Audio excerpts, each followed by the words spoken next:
and welcome to a brand new season of Undercurrent, where we look at what's been happening in and around Perth. I'm your host, Lucy Marchant. The pro-life movement of Western Australia gathered in record numbers at their last rally, protesting against the state's abortion laws. Michael So with the report.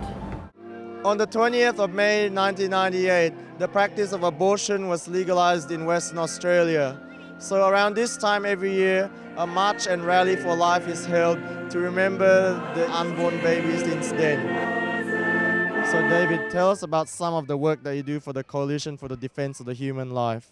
Okay, the Coalition is an organisation made up of many pro-life, pro-family organisations to stand up for life from womb right through to tomb. So we really care about a lot of these issues. You can hear from the protests behind us that it's a very sensitive topic, but it's a topic that we like to say, look, we really care about the children involved here. There's been something like nearly 150,000 children that have been killed since abortion was legalised in 1998.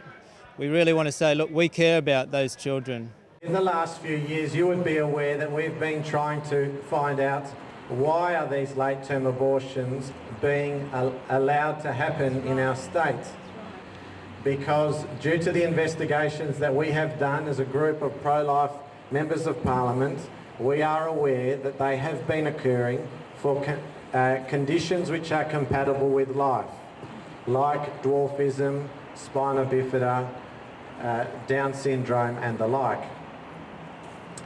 The good news, friends, is that last year the then Health Minister finally agreed that for the first time in Western Australian history, the panel of 6 doctors who approved these late-term abortions must now be accountable and must annually, in August of every year, provide a report explaining why they have authorised these late-term abortions.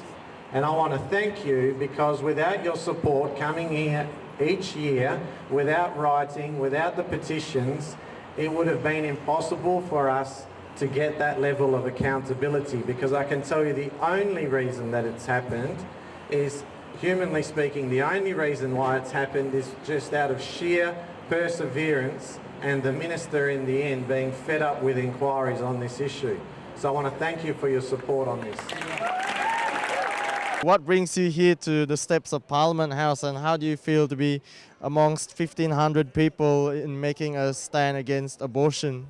So I'm just here to support the cause, and I think it's really inspiring to see so many young people here.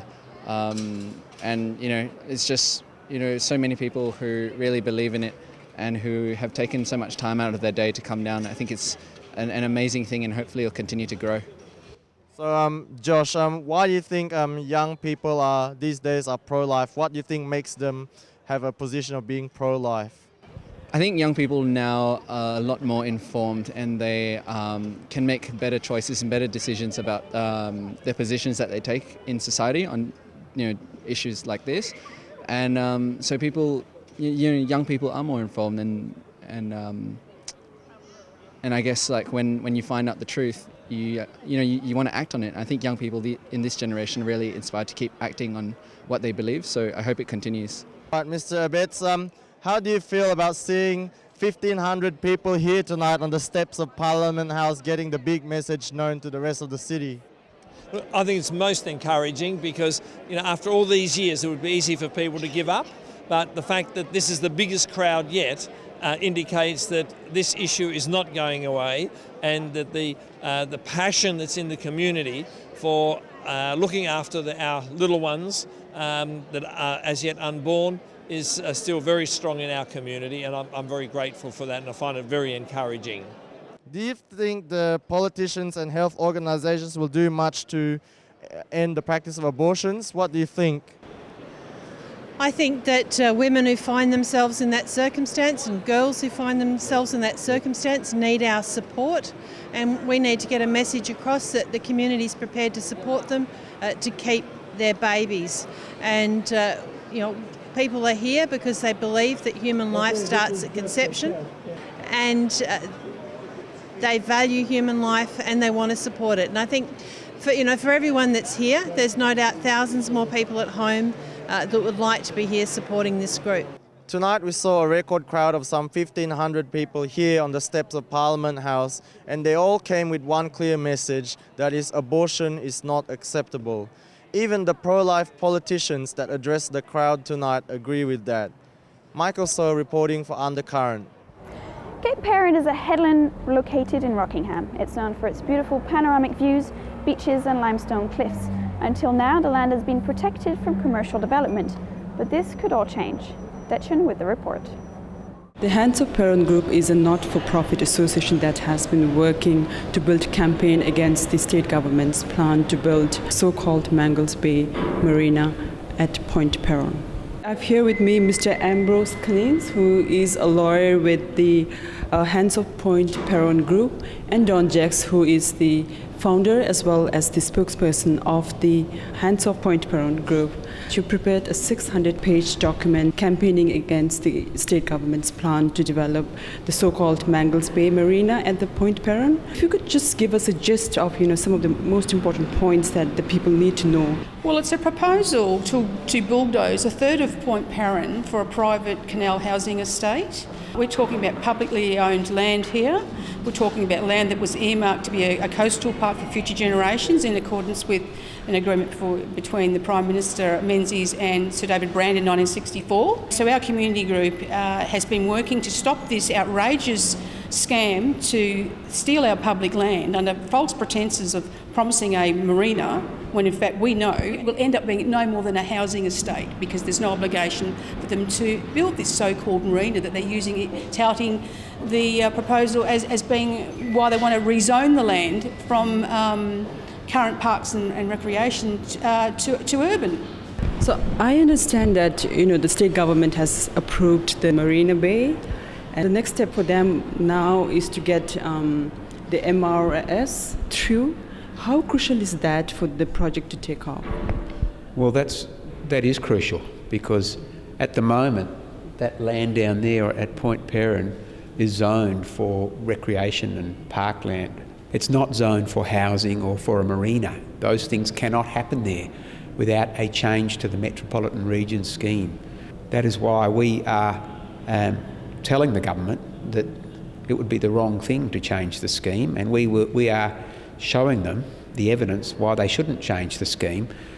The problem is, of course, this is a government project supported by the Premier and Cabinet, and we're very concerned that a lot of shortcuts have been taken and that a fair, open-minded process hasn't been there, that the government has been putting a lot of pressure on departments to give it the green light without properly assessing it. Our concerns are so serious that we are calling for a Royal Commission about Landcorp's role in this, the Department of Planning and the role of the West Australian Planning Commission. If there had been due process and due diligence, it would never have got to this point in time. In fact, their messaging's changing slowly over the years, because they came out, they've had to adjust a few claims because we've actually exposed them. But essentially they're saying, they've been touting it as a marina that will bring tourists and jobs to the region. There has been no cost-benefit analysis conducted. There's been no comparison between their proposal and ours.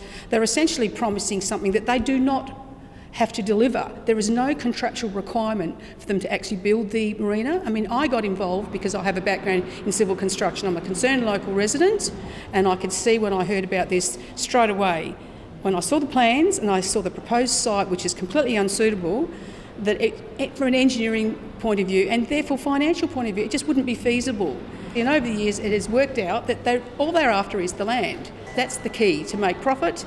There's no obligation to deliver anything to the community. Essentially, if you look at the site, it's a very unsuitable site for this type of development. If you look at the plans that they have in mind, from an engineering point of view, it will be a financial disaster. What they're proposing is just not feasible financially, engineering, on any grounds whatsoever, whereas our plan is feasible for the area to be enhanced. We have the existing area there, but we enhance it. We have a coastal park that encompasses Lake Richmond nearby, that goes through to the tip of Cape Peron and through to Shoalwater Islands Marine Park. And our studies have shown that in terms of jobs, economy, people's health and wellbeing, getting tourists to come to WA, we believe that a Cape Peron Coastal Park is far superior to any outdated, boring old marina, and we see it as a breach of trust in the decision makers, a breach in the processes that are supposed to be providing amenity for people. They're supposed to be looking long term, making decisions in the best interests. We see this as not in the public interest at all, in fact it's contrary to the public interest, and we will continue in our efforts until we have a coastal park created, and we will stop this development. This is Tisha Nongmo reporting for Undercurrent. Health experts say that a rise in tobacco tax will cut smoking rates in Australia. Due to public agree, we hit the streets of Perth to find out. The Turnbull government recently announced that it will be joining its Labor counterparts in increasing the tobacco excise tax by 12.5% over the next 4 years. I'm here today in the streets of Perth to ask people their opinions on this. Do you smoke? Yeah, I smoke. Yes. No, I don't. Yes. No, I don't. It's real bad and it risks your life. Are you aware that there will be a 12.5% increase in tobacco excise over the next 4 years till 2020? Yes. I do, yeah. No, I wasn't aware of that. Yeah, I'm aware of that. Do you think the future increases for the price of a packet of smokes will be enough to make a smoker quit the habit? No, it won't. They'll end up even stealing, as I see now, even with my own eyes. They're collecting butts off the ground and making cigarettes. I guess it probably has made some quit, but and the more they increase it, it probably does encourage some people to stop, but not everybody. Some people that find it very hard to stop are going to struggle even more to buy cigarettes, I guess. So a bit on the fence on whether it does work or not, but certainly I think it would deter some people. I think it maybe be enough to make some smokers quit a habit, but I think people, regardless of the price or what it does for their health, are just going to smoke anyway. But no matter what they do to this, even high price and everything, people don't care. That's the trouble. They risk their own lives and that's it. What can you do? Do you think that the price increase will affect your smoking habit? Most definitely. Yeah, I think so. I'm now I'm trying to quit smoking. Yeah, I'm not gonna. I will eventually stop smoking because the prices are increasing. You're not going to pay that much for a packet of cigarettes, are you? So it's pretty stupid at the end of the day. May as well quit. How much will you be prepared to keep paying for a packet of cigarettes, and what's your limit now that you're trying to quit? Well, I gave up 3.5 years ago for 3 years, and then started again, which I swear to God I never would, but I want to give it up. I've had enough. I'm going to give it up again. No, I'm not prepared. I'm trying to quit smoking as soon as possible, because the price is going very high. So I don't even smoke a pack a day. But if I was a heavy smoker, then it's just too much money. It's a waste of money. Got better things to spend it on, other than killing yourself. At the end of the day, the planned tobacco excise increase will help smokers cut the habit. Michael So reporting for Undercurrent. Stay with us for more Undercurrent after a short break.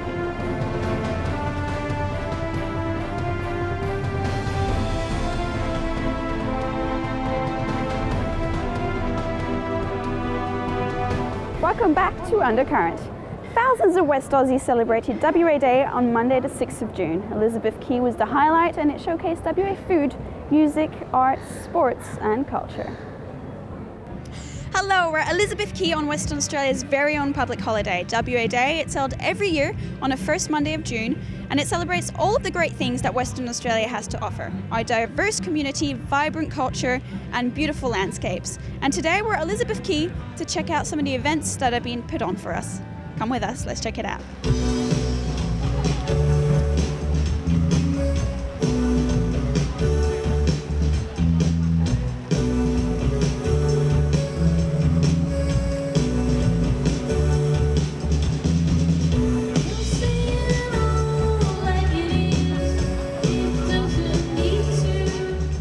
Carmelo, can you tell us a little bit about what's happening here today? Well, today members of the Undercurrent 400th Anniversary Committee are holding a display at Elizabeth Quay to showcase and highlight 400 years of maritime exploration and discovery, starting with the first Dutchman who came to WA on the 25th of October, 1616. It's not just about Hartog. I mean, we're celebrating explorers and people who have come here over that time, including the French. We have displays of the French expeditions, and we also have, of course, everything culminating to the British arrival and explorations and surveys of the coast, and of course the final foundation or arrival through Fremantle into Perth in 1829, between the months of May and July, and actually beyond that. So we've tried to give people a bit of a walking tour through history. And history has so many sides. It isn't just about WA Day. Yes, this is a great day to celebrate our maritime heritage. This is what we're trying to show here, that it's not just about one day, it's about 400 years worth of one days.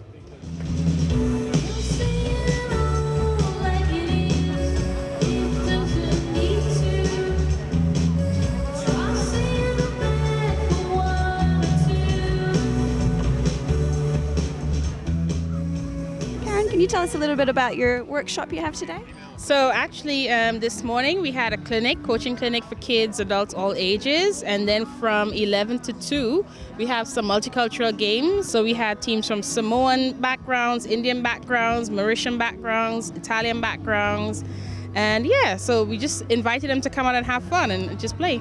So what does WA Day mean to you?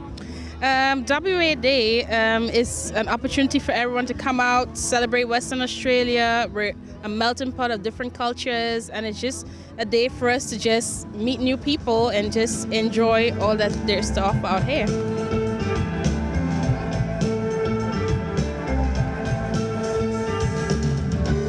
What do you love the most about WA? The great thing is that it's my home, but the thing that I particularly love about it is the great mix of cultures here, and I think more and more the community are coming together and celebrating that diversity.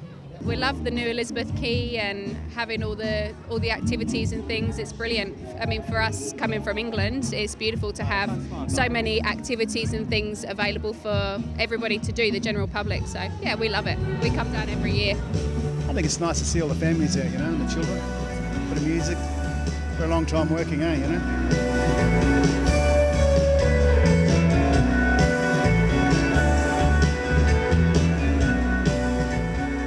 What are you guys here to see today? The food, really. We just heard that there's a music festival, so that means food. It was a combination of wanting to see free live local music and also checking out what's been built here. How do you feel about how today's going? Very well. Absolutely brilliant. Yeah, I've only just got here, but it's too good. Not enough time to do it all. Yeah, we're really enjoying the day. I think it's a wonderful event here, the fact that there's so many different people from so many walks of life coming together, listening to music and having a great time. There's just so much going on for everybody, and it's great for the kids, you know, for them to come down and see all the different bits that there is to do.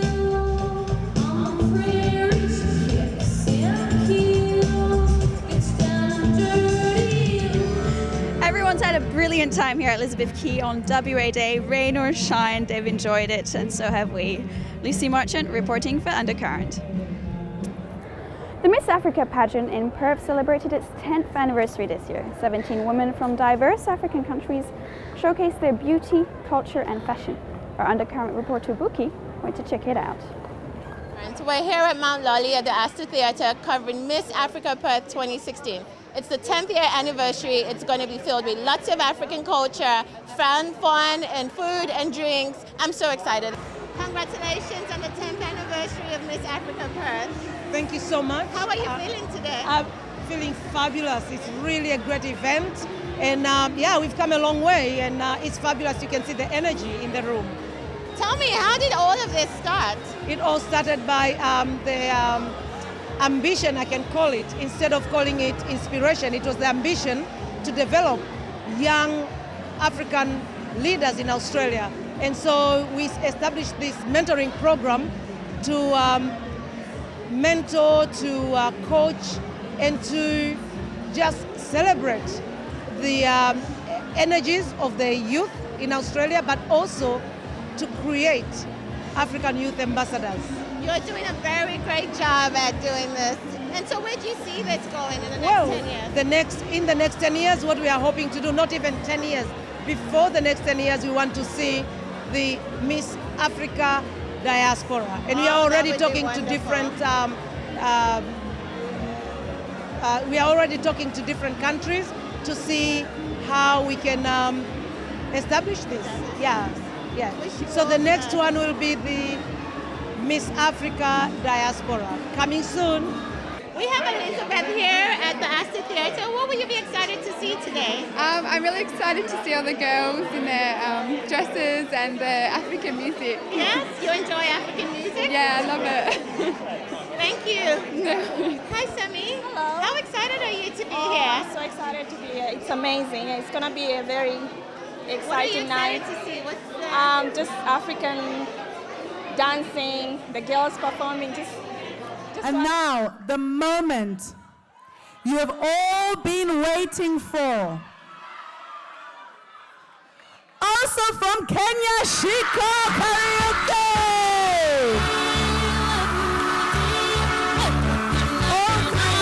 Congratulations, Miss Africa Perth 2016. Thank you so much. Tell me, how are you feeling right now?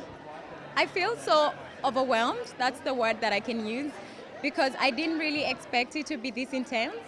And for me to have these results is just unbelievable. Yeah. I feel I noticed overwhelmed. you were in tears. Like, what were the emotions? I mean, what were you thinking about? What were you feeling when you were called? When I was called as Miss Africa, I felt, I just didn't have any words. I didn't have any words because I was already so satisfied just being in the top 8, And being in Miss Africa has been an incredible journey. For me, it wasn't about the crown, it was about the journey. And coming to this was just off the roof. Tell me, what words do you have for a young girl watching you saying, I want to be Miss Africa Perth, in the future? What words do you have for her? The words that I have for a young girl watching Miss Africa Perth is, whatever dream you have, however big or small it is, go for it. You never know what strength you have until you decide to take that risk. And until you take that risk, you'll stay the same. So go for it. Go for it. Be brave. Be confident. Be brave. Believe in yourself. Believe that you are the best, and you certainly will be the best. Congratulations once again. Thanks for talking to us. Thank you so much for having me.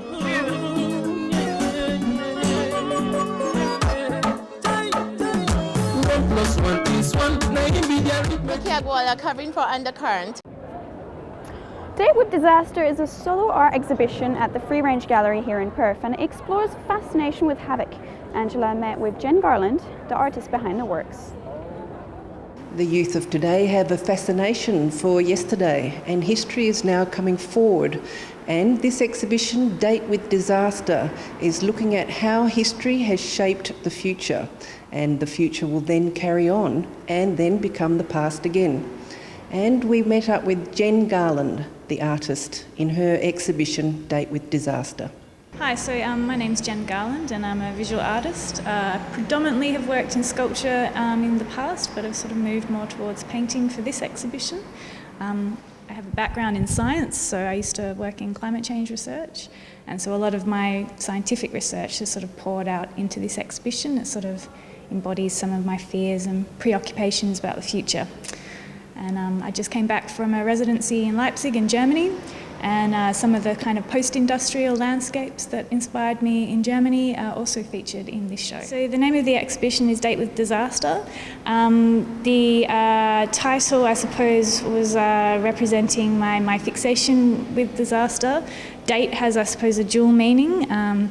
Date as in time, but date also in a romantic sense. I kind of like the idea of how we might fetishize disaster in a way, and kind of wanted some implicit reference to that. So time obviously being very important to this work. Tried to represent processes that reflect time, so rust represents the passing of time, decayed material representing the passing of time. And the reason time is important to me is because I suppose my fixation on the future and what the future may hold, and also how our past history of industrialisation might shape our future. And so I wanted that to kind of be hidden in the title as well. I've always been a drawer, so as a child that was my main kind of occupation thing to do when I was bored. And then I painted for a long time, and then I studied science, worked in science for a while, and then decided to study art and focus on sculpture. So I've kind of always had it there, but I've sort of tinkered between painting and sculpture as an adult. And I kind of like the space in between painting and sculpture, so things that kind of border on 2 dimensions and 3 dimensions, so sculptures that are very painterly and have a lot of attention directed to the surface, or 2-dimensional works which have kind of layers and textures, play with space, play with optical illusions, so I like that space in between painting and sculpture. This piece here is called Evidence of Process, and this actually represents, I suppose, some documentation from my experiments. So these utility cords or ropes have been dyed by rust, and they were actually used to create some of the other works. So I used the rope to wrap around some large calico, and afterwards I liked the idea, instead of throwing away the kind of materials you use in your process, to actually package them and present them alongside the main work, so that that element of process becomes more evident. These works are called And We Danced While the Walls Fell Around Us. They look more effective at night time because they both have UV lights, black lights in the bottom, which really capture the fluorescent paint behind the photographic prints. These are photos that are taken from disused industrial spaces that often have rave parties in. And I liked that idea, this nihilistic drive where you dance and drink the night away in these spaces which are falling down around you. And it kind of reminded me of the legend of Nero fiddling whilst Rome burnt. And so I wanted to use the fluorescent colours to capture that kind of rave culture. What mediums do you like to use? I like doing, I suppose, experiments. So, for instance, with this work, I spent a long time playing around with rust dyeing. So I kind of see it as a bit of like a alchemy process where you sort of take rust, you oxidise it. I also played around with ice dyeing, which is basically you lay ice down and put fabric dye on top. And I like these kind of techniques because you can't control them. But then I pit those sort of uncontrollable techniques against techniques which represent a great degree of control. So the pigeon involved hand carving foam and then coating that and carving that back. So I sort of like to play around with processes I can't control versus processes I can control, and finding that boundary, I suppose, between chaos and order, and I suppose that's a common theme throughout my work. I'm Angela Albuquerque for Undercurrent. And that's all we have time for. Thank you for watching Undercurrent. We'll catch up next week or online. You can now watch West TV online on our new live and on-demand streaming service. To check it out, head over to our website. Take care.